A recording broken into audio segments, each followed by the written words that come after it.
పోయి ఈరోజు ప్రజల బతుకులు, పేదవాడి బతుకులు ఈరోజు అల్లాడుతూ ఉన్న పరిస్థితులు ఈరోజు రాష్ట్రంలో కనిపిస్తూ ఉన్నాయి. ఇలాంటి పరిస్థితుల్లో చంద్రబాబు నాయుడు గారు ప్రజలకు సమాధానం చెప్పుకోలేక, ప్రజలు ఎక్కడ గొంతు విప్పుతారేమో అని చెప్పి ఆ గొంతును నొక్కడానికి చంద్రబాబు చేస్తూ ఉన్న ప్రయత్నమే ఈ రెడ్ బుక్ రాజ్యాంగం. నిజంగా ఈరోజుసారి గమనించినట్లయితే ఇదే ప్రసన్న నా పక్కన ఉన్నాడు. నెల్లూరులో జరిగిన ఈ 2 ఉదంతాలు చెప్తా.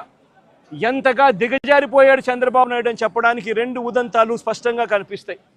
నా పక్కన ప్రసన్న ఉన్నాడు. 6 సార్లు తాను ఎమ్మెల్యే. అలాంటి ప్రసన్నను చంద్రబాబు నాయుడు గారు గతంలో ఎప్పుడు జరగలా ఇలాంటి పరిస్థితులు. రాష్ట్రంలో ప్రత్యర్థులు ఎవరైనా కూడా ప్రెస్ స్టేట్మెంట్లు ఇచ్చుకుంటూ ఉంటారు. అటువైపున ఉన్న పార్టీ వాళ్ళు ఇటువైపున వాళ్ళు ప్రెస్ స్టేట్మెంట్లలో స్టేట్మెంట్లు ఇస్తారు. ఇటువైపున వాళ్ళు అటువైపున వాళ్ళని కూడా ప్రెస్ స్టేట్మెంట్లలో ఇస్తారు స్టేట్మెంట్లు. అటువైపున ఉన్న వాళ్ళు ఇటువైపున అన్అబ్జెక్షనబుల్ లాంగ్వేజ్ వాడినప్పుడు ఇటువైపున ఉన్న వాళ్ళు కూడా అన్అబ్జెక్షనబుల్ లాంగ్వేజ్తో అటువైపున వాళ్ళని కూడా విమర్శిస్తూ ఉండడం ప్రజాస్వామ్యంలో మనం రోజు చూస్తూ ఉన్న పరిస్థితి. కానీ ఎప్పుడూ కూడా ఇలా మనుషులను చంపేయడానికి ఏకంగా 80 మందిని 100 మందిని ఇళ్లకు పంపించేసేసి వాళ్ళు తాగుండి రాడ్లతోనూ కర్రలతోనూ మారునాయుధాలతోనూ వచ్చి కార్లను కూడా తిప్పివేసి పడేసే పరిస్థితిలోకి వాళ్ళు వచ్చి ఇల్లు మొత్తం ధ్వంసం చేసి ఇంట్లో 83 ఏళ్ల ప్రసన్న అమ్మ, ఆవిడ మహిళ కాదా అని అడుగుతా ఉన్నా నేను. ఆవిడను బెదిరించి, ఆ సమయంలో ప్రసన్న ఇంట్లో లేడు కాబట్టి సరిపోయింది. ఒకవేళ ప్రసన్న ఆ సమయంలో ఇంట్లో ఉండింటే ప్రసన్నను చంపేసే కార్యక్రమం కూడా జరిగి ఉండేది కాదా అని అడుగుతా ఉన్నా. ఇలాంటి దిగజారిపోయిన రాజకీయాలు గతంలో ఎప్పుడూ మేము చూడలా. నేను అడుగుతా ఉన్నా, ఇదే చంద్రబాబు నాయుడు గారిని అడుగుతా ఉన్నా, అయ్యా చంద్రబాబు నాయుడు గారు, మీ ఎమ్మెల్యేలు ఎంత హేయంగా మాట్లాడుతూ ఉన్నారు అని చెప్పడానికి నిదర్శనం నిన్న మొన్న జరిగిన నగిరి ఎమ్మెల్యే రోజమ్మ గురించి, ఎక్స్ఎమ్మెల్యే అంటే Rojamma ex-MLA, sitting MLA, Nagari Telugu Desam party MLA ఎలాంటి మాటలు మాట్లాడాడు.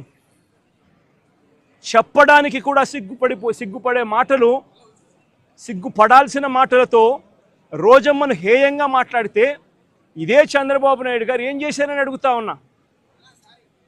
మొన్న జెడ్పీ చైర్మన్ హారికమ్మ కారు ఆపి అద్దాలు పగలగొట్టి కర్రలతో దాడులు చేసి కారులో తాను తన మొగుడు ఉండగానే దుర్భాషలాడుతూ అన్యాయమైన తిట్టులు తిడుతూ వారి మీద దాడి చేయడం అన్నది మీ డిక్షనరీలో అర్థం ఏమిటి చంద్రబాబుని అడుగుతా ఉన్నా.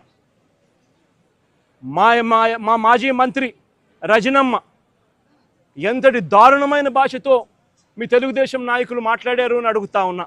నేను అడుగుతా ఉన్నా, ఇవన్నీ జరుగుతూ ఉన్నప్పుడు మీ మంత్రుల ఇళ్లకు, మీ ఎమ్మెల్యేల ఇళ్లకు ఇదే మాదిరిగానే మా వాళ్ళను కూడా పంపించి హత్య చేయించే కార్యక్రమం మొదలెడితే రేపొద్దున రాజ్యాంగం అనేది బతుకుతుందా అని అడుగుతా ఉన్నా. రాష్ట్రంలో లా అండ్ ఆర్డర్ అనేది ఏమైనా ఉంటుందా అని అడుగుతా ఉన్నా. ఎలాంటి బీజం వేస్తూ ఉన్నారు చంద్రబాబు, సిగ్గుతో తలంచుకోవాలా నువ్వు చేస్తూ ఉన్న పనులకు అని చెప్పి చంద్రబాబు నాయుడిని గట్టిగా మందలిస్తూ ఉన్నా.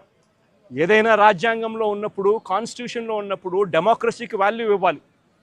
ప్రజాస్వామ్యంలో ఇటువైపున స్టేట్మెంట్లు అటువైపున స్టేట్మెంట్లు ఇచ్చుకోవచ్చు, కానీ స్టేట్మెంట్లు నచ్చకపోతే మనుషులను చంపేసే కార్యక్రమం దాకా ఇళ్లకు మనుషులను పంపించి చంపేసే కార్యక్రమం చేయడం అన్నది అతి హేయమైన రాజకీయం అని చంద్రబాబు నాయుడు గారికి గట్టిగా నిలదీస్తూ చెప్తా ఉన్నా.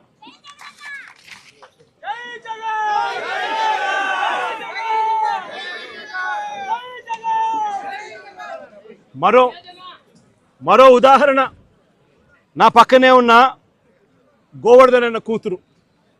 నేను అడుగుతా ఉన్నా,